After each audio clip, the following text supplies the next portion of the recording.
Alright, Schlockmeister fans. The Perils of Gwendoline in the Land of the Yak Yak. Or just Gwendoline. Let's watch.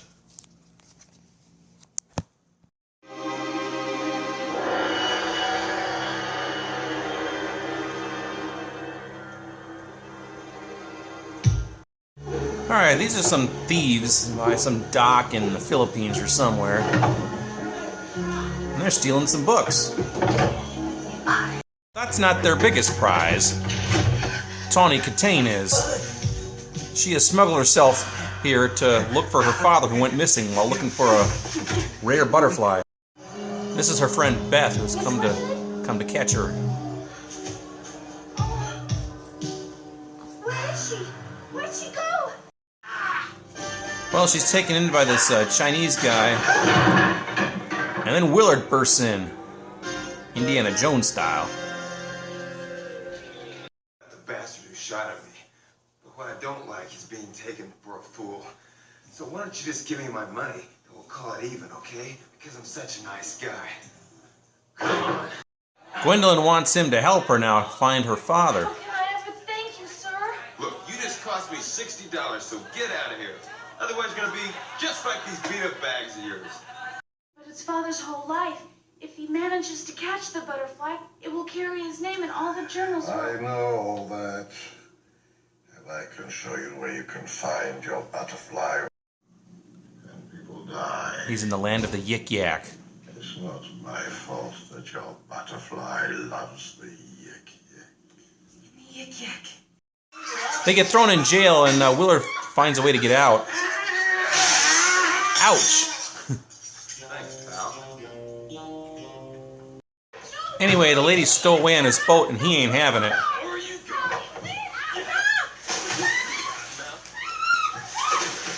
Nobody gives me orders. I'm sorry we're so much trouble. Look, about the other night, our kiss. No one's ever kissed me before. I lost my head. I didn't know what I was doing. It's ridiculous. It's over. If something awful were to happen to either one of us. Anyway, he does agree to take them along. But then they get attacked by these pirates. Here is my best.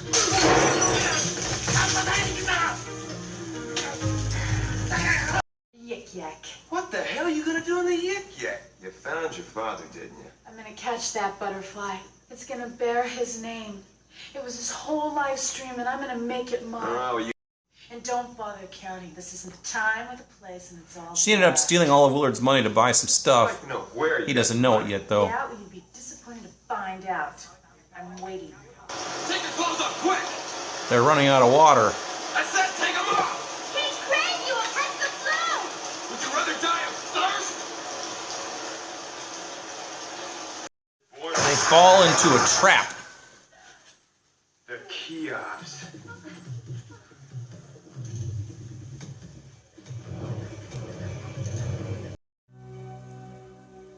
Have you ever made love? She hasn't.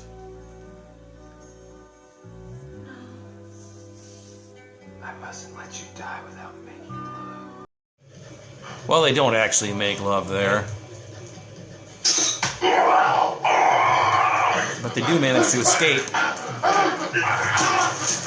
And then she recognizes the spot from her dreams. The sand.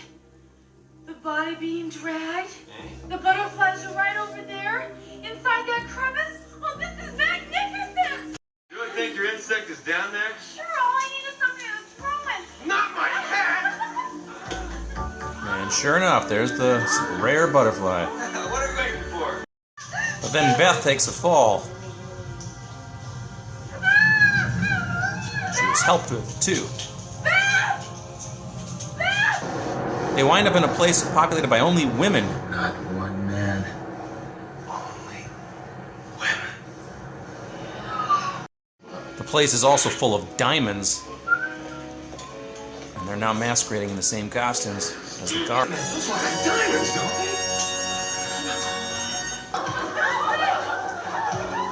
they? They discover he's a man and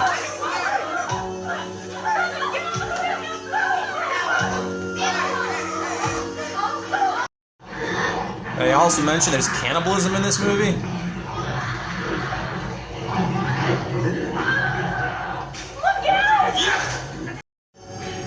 Gwendolyn finds Beth, who's attached to this thing that if she lets go, it's going to kill her. They're eventually able to get out of there, though. We don't often have. They meet the Queen. Free Beth immediately. Beth.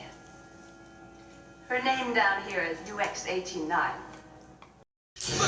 Willard tries to rescue. You assholes. I came here to free Gwendolyn, and I haven't got time to chatter all day. I've got things to do. This is Willard, I suppose. Sometimes use men like you, Willard, so that my civilization won't disappear. Darcy will organize the contest. Only my best girls will be allowed to compete. The one who is victorious will be yours for the night. Give her a child. So they're going to fight to have the right to get pregnant by Willard. Look at them, ready to spill their blood. The human chariot sequence.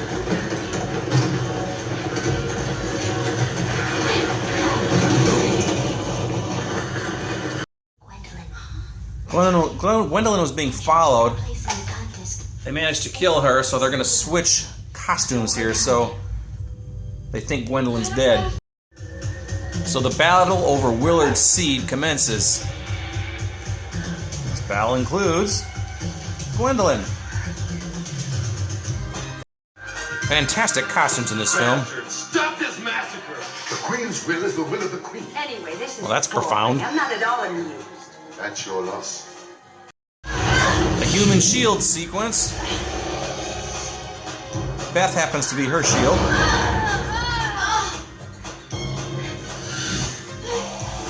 When it's all said and done, Gwendolyn somehow manages to win.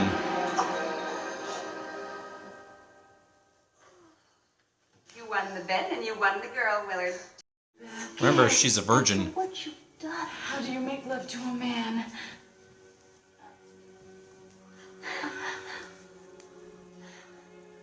Nothing. I'm sure they'll get a reaction out of you. He's trying to fight getting a boner, so the handmaidens are set It'll in. do no good to resist, Willard. The moment of truth. No!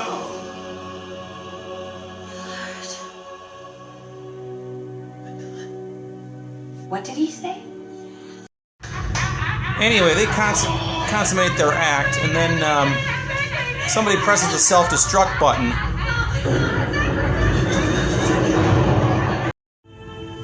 Beth and Gwendolyn escape, but they got separated from Willard. No worries. Stop! You still owe me $2,000.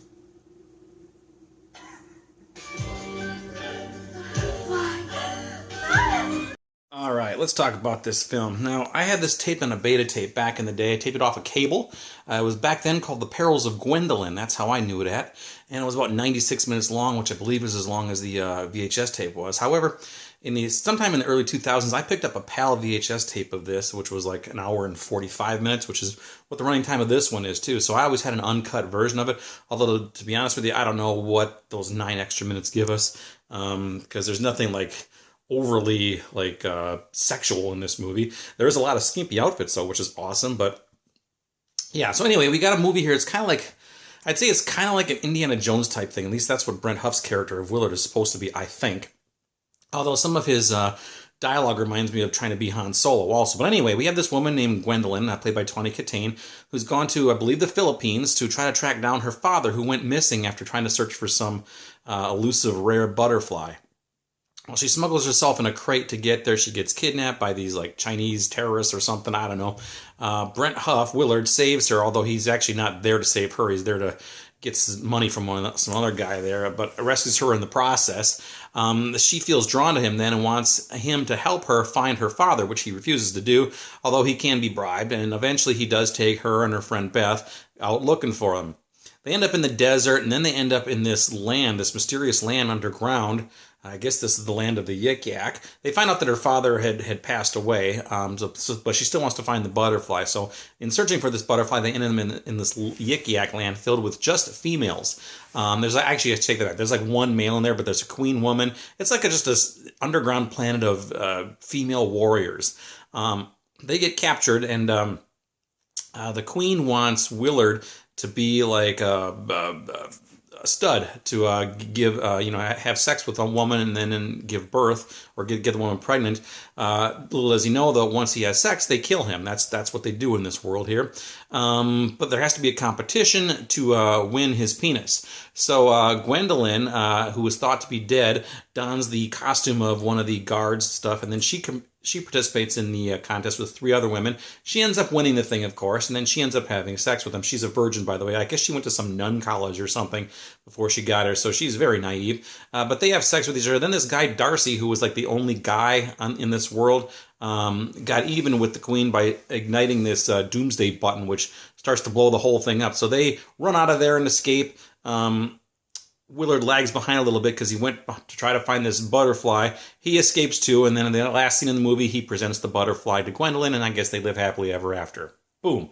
So there you go. That's Gwendolyn. Now, again, saw this movie back when I was a teenager on cable, and there was only one reason to watch this movie. It was the awesome outfits, the nudity. Every woman down there is wearing this skinny thong, so there's just constant butts on your face in this movie, and a lot of these women are topless, or they have like one boob covered and one other one. Tawny Kitaen has some nude scenes in this. I think this was her first feature film. She did Bachelor Party later the same year, but since she gets naked in this, everybody gets naked in this. So in that regard, yeah, it's a good movie. But yeah, it's like an Indiana Jones wannabe. It's very campy, but it's kind of fun. It's a little long, though. Like I said, an hour and 45 minutes is a little long for a film like this, but wow. So anyway, this Blu-ray here, I actually have the DVD of this, but a new Blu-ray came out recently, and if I can open it up here, let's see if I can. Come on. Oh, my God. Lost me there. Here we go. There's all kinds of stuff. Severin put this out, by the way, so thank you, Severin. Another great picture there. But there's all kinds of extras on here. Audio commentary with the director, who, by the way, directed Emmanuel in the 70s, the original Emmanuel. There's audio commentary with Brent Huff and Tawny Kitaen. There's just interview after interview after interview with all kinds of good stuff here. Looks like there's just a ton of stuff. So anyway, this is a really awesome Blu-ray. The film looks great. It was taken from some new negative that they found. It's the full uncut version, hour and 45 minutes or hour and 44 or whatever. Hour and 45 it says. So yeah, anyway, check it out. Let me know what you think about The Perils of Gwendolyn.